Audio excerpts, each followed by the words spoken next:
सोचा है कभी पैटेंट एप्लीकेशन अप्रूव कैसे होती है? क्या कोई बस देखता है और हाँ बोल देता है? नहीं। सेक्शन 12 कहता है पहले एग्जामिनर्स का माइक्रोस्कोप होता है। नमस्ते दोस्तों, स्वागत है आपका पैटेंट एक्ट 1970 की सीरीज में, जहां हम हर सेक्शन को डिकोड कर रहे हैं सिंपल और एंगेजिंग इंग्लिश में। आज हम बात करेंगे सेक्शन 12 की, जिसमें एक्सप्लेन किया गया है कि पैटेंट एप्लीकेशन की एग्जामिनेशन प्रोसेस का पहला स्टेप क्या होता है और एग्जामिनर का रोल कितना क्रूशल है। चलिए स्टार्ट करते हैं। जब आप एक पैटेंट एप्लीकेशन फाइल करते हो, चाहे वो कंप्लीट स्पेसिफिकेशन के साथ हो या पहले प्रोविजनल के साथ हो, आपका एप्लीकेशन पैटेंट ऑफिस के डाटाबेस में एंटर हो जाता है। लेकिन इस एप्लीकेशन को तब तक एग्जामिन नहीं किया जाता जब तक आप या कोई और interested person request for examination RFE file नहीं करता। जैसे ही आरएफई फाइल होता है, उसके बाद स्टार्ट होती है सेक्शन 12 वाली जर्नी। सेक्शन 12 कहता है कि कंट्रोलर ऑफ पेटेंट्स, यानी जो पैटेंट ऑफिस का अथॉरिटी होता है, वो एप्लीकेशन को एक पैटेंट एग्जामिनर को फॉरवर्ड करता है। ये एग्जामिनर कोई रैंडम पर्सन नहीं होता। ये एक टेक्निकल एक्सपर्ट होता है जो स्पेसिफिक फील्ड का स्पेशलिस्ट होता है, जैसे biotechnology, electronics, pharma, mechanical etcetera. Examiner का काम क्या होता है? सबसे पहला स्टेप, एग्जामिनर करता है एक थॉरो इन्वेस्टिगेशन।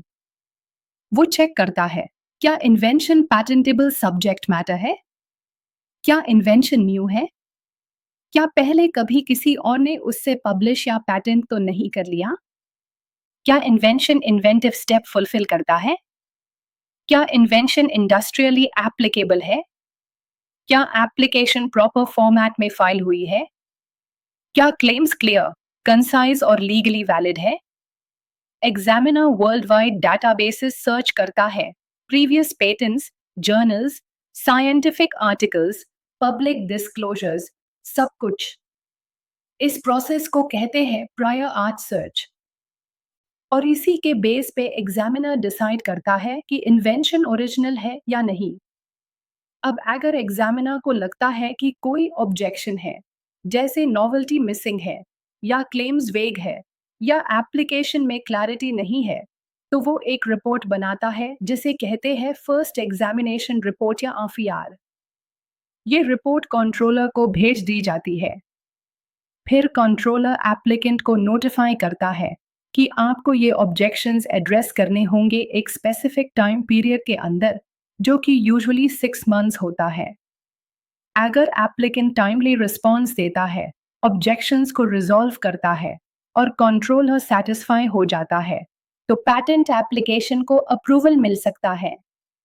लेकिन अगर ऑब्जेक्शंस रिजॉल्व नहीं होते, तो एप्लीकेशन रिजेक्ट भी हो सकता है। तो यहाँ पे एग्जामिनर का रोल एक गेट कीपर जैसा है, जो इंश्योर करता है कि बस जेन्युइनली ओरिजिनल, इन्वेंटिव और यूजफुल चीजें हाई पैटेंट मिल सके। और याद रहे, एग्जामिनर का काम कोई पर्सनल ओपिनियन देना नहीं होता। उनका एनालिसिस प्योर टेक्निकल और लीगल ग्राउंड्स पे बेस्ड होता है। सेक्शन 12 इनडायरेक्टली ये भी बताता है कि पैटेंट लेना सिर्फ एक फॉर्म भरने का काम नहीं है। ये एक सीरियस लीगल प्रोसेस है, जिसमें हर डिटेल मैटर करती है। और इसीलिए एग्जामिनेशन प्रोसेस पैटेंट सिस्टम का बैकबोन माना जाता है, जहां एग्जामिनर फिल्टर करता है कि कौन सा इन्वेंशन सच में पैटेंट वर्दी है। तो नेक्स्ट टाइम जब आप या कोई इन्वेंटर पैटेंट फाइल करे, तो आरएफई सबमिट करने के बाद एग्जामिनर के रिस्पॉन्स का इंतजार जरूर करें, क्योंकि ये डिसीजन बनाता है कि आपके इन्वेंशन को लीगल मोनोपोली मिलेगी या नहीं। अगला वीडियो होगा सेक्शन 13 पे, जिसमें हम डिस्कस करेंगे एग्जामिनर का प्रायर आर्ट सर्च का एग्जैक्ट मेथड और क्या लिमिटेशंस होते हैं आज सर्च के। अगर ये ब्रेकडाउन आपको हेल्पफुल लगा, तो लाइक ज़रूर करें, कमेंट में फीडबैक दें और चैनल को सब्सक्राइब करके बेल आइकन दबाएं, क्योंकि ये पैटेंट एक्ट सीरीज बन रही है आपके लिए बिल्कुल सिंप्लीफाइड फॉर्म में। मिलते हैं अगले पार्ट में। तब तक के लिए जय हिंद और कीप लर्निंग।